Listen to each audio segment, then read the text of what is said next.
श्री शिवाय नमस्तुभ्यम। हर हर महादेव भक्तों। श्रावण मास महात्म्य का तीसरा अध्याय।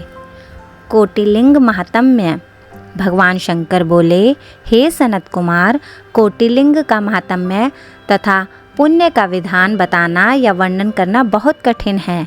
जब एकलिंग महात्म्य की कथा का वर्णन करना असंभव है, तो कोटिलिंग के महात्म्य को कौन वर्णन कर सकता है।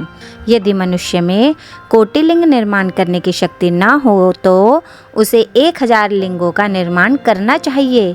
यदि इसमें भी समर्थ न हो तो 100 लिंग या फिर एक लिंग ही श्रावण मास में बनवाना चाहिए। एक लिंग के बनाने से भी जीव मेरे पास निवास करता है। कामदेव के शत्रु भगवान शंकर का ओम नमः शिवाय मंत्र से पूजन करना चाहिए।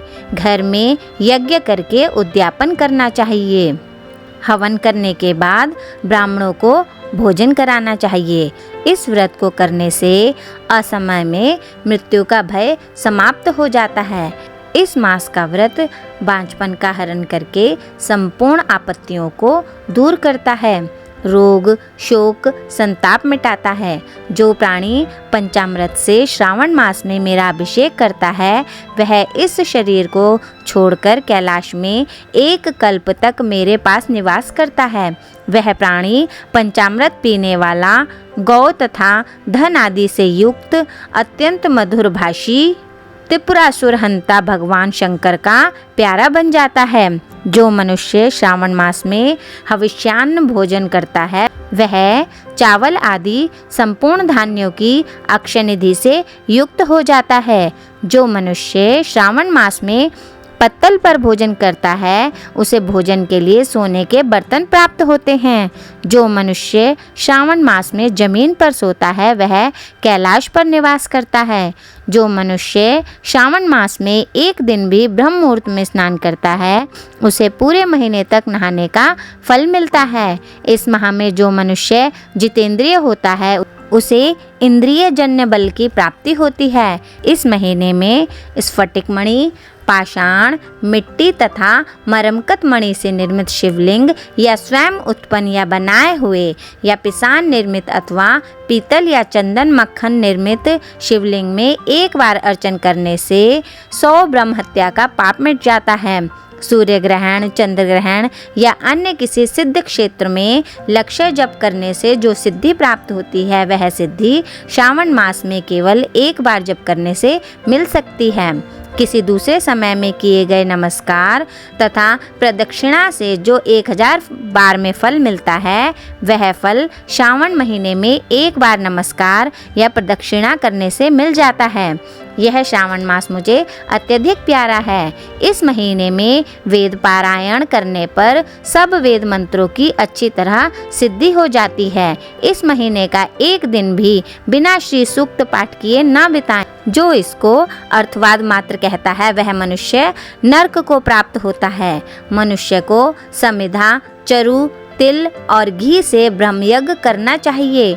धूप, गंध, पुष्प, नैवेद्य आदि के द्वारा अर्चना करनी चाहिए।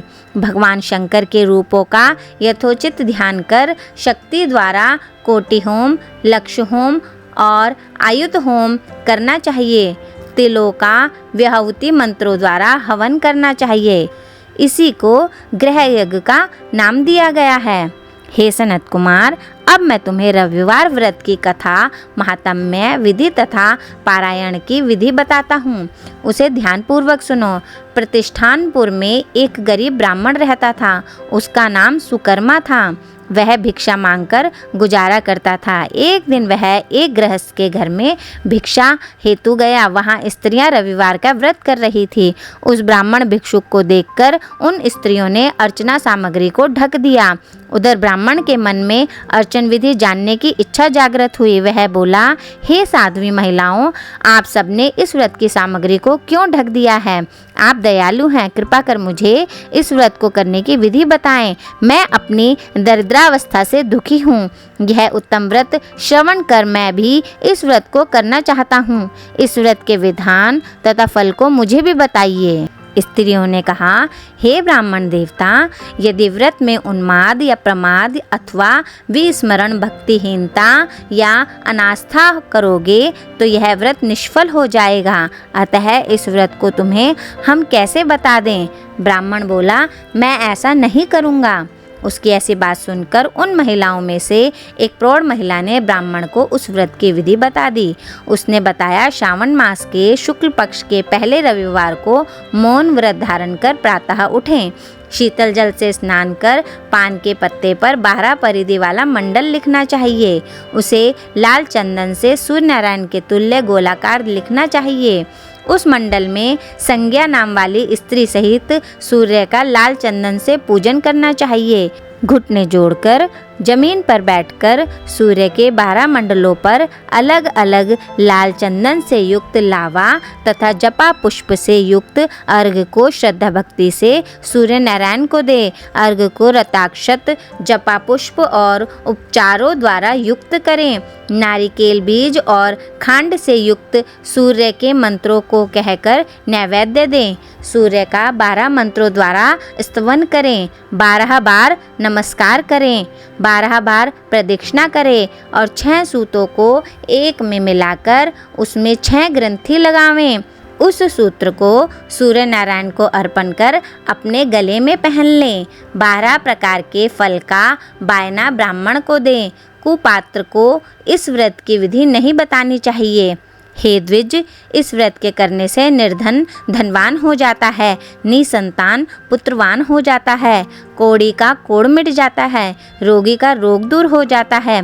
प्राणी जिस वस्तु की इच्छा करता है वह उसको इस व्रत के प्रभाव से प्राप्त हो जाती है। श्रावण मास के महीने में 4 या 5 जितने भी रविवार पड़े, सब रविवारों का व्रत करना चाहिए। व्रत के फल की प्राप्ति हेतु उद्यापन भी करना चाहिए।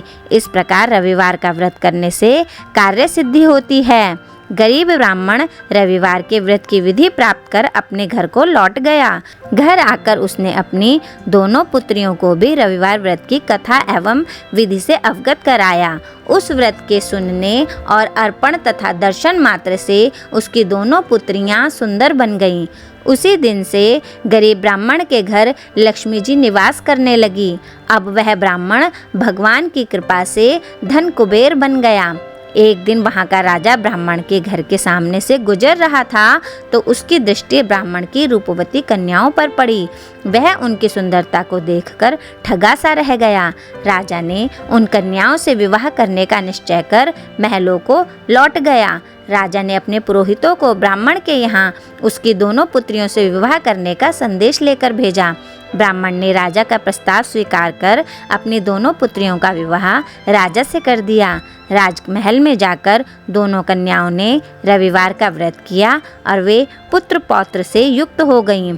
हे सनत कुमार, जिस व्रत के सुनने मात्र से सब आकांक्षाओं की पूर्ति हो जाती है तो इसके अनुष्ठान के फल का क्या कहना। श्रावण मास महात्म 3रा अध्याय समाप्त। श्री शिवाय नमस्तुभ्यम। हर हर महादेव भक्तों।